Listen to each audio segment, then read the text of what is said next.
Friends, welcome to my YouTube channel. अगर आप लोगों को मेरी स्टोरी चैनल की स्टोरीज अच्छी लगे तो लाइक शेयर सब्सक्राइब जरूर से जरूर करना, बेल आइकन बटन भी प्रेस कर देना। Thank you. आज की जो स्टोरी मैं आप लोगों के साथ शेयर करने वाली हूँ, ये स्टोरी कुछ ऐसा है। विनोद हमारे साथ शेयर कर रहे हैं अपनी एक स्टोरी। मैं उनके ही पॉइंट ऑफ व्यू से आप लोगों के साथ शेयर करना चाहती हूँ। मेरा नाम विनोद है। मैं खास डरता नहीं था, अभी भी खास नहीं डरता हूँ, लेकिन फिर भी एक स्टोरी में ऐसे मेरे साथ एक ऐसा इंसिडेंट हुआ, उसके बाद से मुझे भरोसा हो गया है कि इस दुनिया में इंसान के अलावा और भी कई चीज़ें रहती हैं। कोई दिखता है तो कोई नहीं दिखता, और किसी को दिखता है तो किसी को नहीं दिखता। ये अपनी अपनी कर्म और किस्मत कुछ भी कह लो। किसी किसी का कहते हैं कि राशि जो होता है हल्का होने के कारण भी ये सब चीज़ें दिखती हैं। किसी किसी को महसूस होता है और किसी को कुछ भी नहीं होता। तो इसी आधार पे मेरे साथ ऐसे दो इंसिडेंट हुए जो कि मैं शेयर करना चाहता हूँ, एंड मेरे कई फ्रेंड्स के साथ भी हुए हैं। मैं वो भी धीरे धीरे आप लोगों के साथ ज़रूर से ज़रूर शेयर करूँगा। एक बार की बात है, मैं अपने दोस्त के साथ, हम जिस गांव में रहते हैं उस गांव में मेरे घर से मार्केट जाने के लिए हम लोग नाव में ही पार हो जाते हैं। नदी, हम लोग का नदी पार करके ही मार्केट वगैरह आता है, यहाँ तक कि स्कूल सब कुछ। तो पूजा का समय था, उस समय दुर्गा पूजा था, नवरात्रि। तो मैं और मेरा फ्रेंड, हमारे गांव में भी पूजा हो रही थी और फिर दूसरे दूसरे गांव में हो रहे थे। तो हम लोगों ने सोचा कि चलो दूसरे गांव में आज हमें घूमा जाए। मैं तब करीब करीब 18 साल का हुआ करता था। अपने दोस्त कुंदन के साथ मैं निकल पड़ा। रात के तब 8 बज रहे थे। मम्मी बोली जल्दी से आ जाना बेटा। मेरे पापा जॉब के सिलसिले में शहर में रहते हैं, मेरी दीदी हॉस्टल में रहती थी। तो इसी कारण मैं और मेरी मम्मी और मेरी छोटी बहन, हम तीनों ही घर पर रहते थे। खैर, वहाँ पर कुछ दूर में हमारे दादा दादी का भी घर था। तो ऐसे हुआ, मैं गया अपने दोस्त के साथ। काफ़ी रात हो चुकी थी। हम लोग इस गांव में गए, फिर एक हम लोग साइकिल भी लेकर गए थे, फिर दूसरे गांव में हम लोग साइकिल से गए। रिटर्न आते आते काफ़ी देर हो चुकी थी और फिर हम लोगों ने सोचा कि साइकिल में जाने से अच्छा है हम फिर से नाव में ही पार कर लेंगे। आकर हम लोग खड़े हुए ही थे तो कोई नहीं था। हम लोगों ने हेलो कोई है बोले, लेकिन कोई भी कहीं पे नज़र नहीं आया। फिर अचानक मेरा फ्रेंड बोले, देख ये नाव में तो एक आदमी बैठा हुआ है। हम लोगों ने कुछ खरीदा भी था घर में ले जाने के लिए। खैर, वो सब लेकर हम दोनों बैठे हुए थे। हम लोग आ गए नाव में। वो आदमी बोला, इशारों से बोला बैठने के लिए, हाथ दिखाकर। तो हम दोनों बैठ गए। साइकिल को भी हम लोगों ने रखा और धीरे धीरे वो हमें लाने लगा। मैं उससे पूछने लगा, क्या चाचा आप कौन हो, ठीक समझ में नहीं आया। वो हम लोग नाव चलाने वाले हर किसी को पहचानते ही थे, लेकिन ये नाव वाला अपना जो सर को मुंह को बिल्कुल ढाके रखा हुआ था ब्लैक कपड़ों में, उसका शक्ल भी नहीं दिख रहा था। ना ही उतनी ठंड की समय थी, इस तरह फिर भी वो क्यों पहना हुआ था। तो मैं बोला कि चाचा कौन हो आप, तो कुछ आंसर नहीं दिया। मेरे दोस्त ने कहा, छोड़ ना यार, ज़रूर हमें पहचानता नहीं होगा, इसीलिए कुछ नहीं बोल रहा है। मैंने कहा ठीक है। फिर इतना लेट होने की वजह से मैं फिर से बोल पड़ा कि चाचा हम जब आए यहाँ पर, हम लोग प्राय आते हैं नदी पार करके मार्केट वगैरह, इतना लेट तो होता नहीं है, इतना लेट क्यों हो रहा है। तो भी उसने कुछ नहीं कहा। खैर, जब मैंने इसे कहा तो देखा कि तुरंत जैसे हमारे पार आ गया घर के सामने, मतलब घर में जाने के लिए जो नदी के इस पार से ओ पार आ रहे थे, हम लोग का तरफ आ गया। मैं सोचा वाह, मैं बोलते ही आ गया।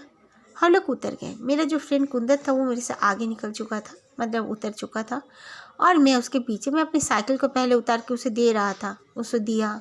उसके बाद मैं नीचे उतर कर उस आदमी के और मैंने 20 रुपया पकड़ाने चाहा।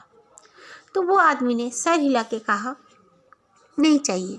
ताज्जुब की बात है, नाव में तो हर कोई सवार होने से पैसा लेता है, फिर ये क्यों नहीं लिया? खैर छोड़ो। मैं पीछे मुड़कर आने लगा तो एक बहुत ही भयानक आवाज़ से, मतलब वो आवाज़ शायद हम लोगों ने कभी भी नहीं सुना। जो खाना लेकर जा रहे हो वो खाना इधर देकर जाओ, बिना दिए कैसे जा सकते हो? तो ये लोग तो मेरा जो फ्रेंड था वो भी अचानक से पीछे मुड़कर देख रहा है कि कौन ऐसे बोल रहा है। तो बोलने के बाद मैं भी डर चुका था कि इतना भयानक आवाज़ ऐसे कैसे, कौन बोला? ये आदमी अभी तक बोला नहीं था और फिर मैं काफ़ी दंग रह गया। हम दोनों समझ गए कि ये कोई इंसान नहीं है। मैं और मेरा फ्रेंड कुंदन हम लोग आगे की तरफ दौड़ने लगे, लेकिन जैसे हम दोनों दौड़ ही नहीं पा रहे थे। पीछे मुड़कर मैं देखा तो वो आदमी हवा में झूल रहा था और हमारे पीछे ही आ रहा था। उस आदमी के चेहरे में एकदम जला हुआ था उसका चेहरा, उसके स्किन बिल्कुल शरीर में लटक रहे थे और मुंह से खून निकल रहा था और उसकी आंखें मानो निकल के गिर ही जाएगा ऐसे लग रहा था। मैं तो काफ़ी डर चुका था। मेरा फ्रेंड ये देखकर वहीं पे बेहोश हो गया। मैं अपने फ्रेंड को चिल्ला चिल्ला कर उठाने लगा, लेकिन उठ नहीं रहा था और मेरे पीछे से मुझे जैसे किसी ने पकड़ लिया हो। मैंने जब देखा वो आदमी लंबा हाथ करके मेरे कॉलर की तरफ मुझे पकड़ा हुआ था, मुझे तब कुछ होश ना रहा और मैं वहीं पे गिर गया। सुबह जब उठा तो मैं अब खुद को, एक चाचा का घर था वहाँ से कुछ दूर, उनके चाचा के घर के पास, मतलब उनका घर में हम लोग खुद को पाए। चाचा बोलने लगे कि तुम लोग यहाँ पर पड़े हुए थे, हमारे आदमी आ रहे थे उस गांव से इस गांव, तुम लोगों को देखा तो यहाँ पर ले आए। तुम्हारे घर वाले परेशान होंगे इसीलिए मैंने खबर भी पहुँचा दिया है, तुम्हारी मम्मी आती ही होंगी। वाकई में मेरी मम्मी, मेरी बहन आ चुकी थी। मतलब क्या कहूँ, उस दिन के बाद से मैं बहुत डरा हुआ था और मेरा फ्रेंड को तो पूरे 3 महीना तक फीवर था। वो ना ही अपना स्कूल जा पाया ना ही कुछ, मैं फिर भी जल्दी ठीक हो गया था। और ये सेकंड स्टोरी जो है, इंसिडेंट मेरे साथ घटा था। मैं अपने कॉलेज में, मतलब मैं जब 12 पूरा कर चुका, 12 करने के लिए भी, 11-12 करने के लिए भी हमें गांव से बाहर जाना पड़ा। तो मैं गांव से बाहर चला गया। जाने के बाद मैं कॉलेज में, मुझे मेरे पापा ने एडमिशन वगैरह करा दिया। मैं कॉमर्स लेके पढ़ रहा था। खैर मैं तब तक कोई डिसीज़न नहीं ले पाया था कि मैं किस सब्जेक्ट को लूँ, क्या करूँ, कुछ मुझे समझ में नहीं आ रहा था।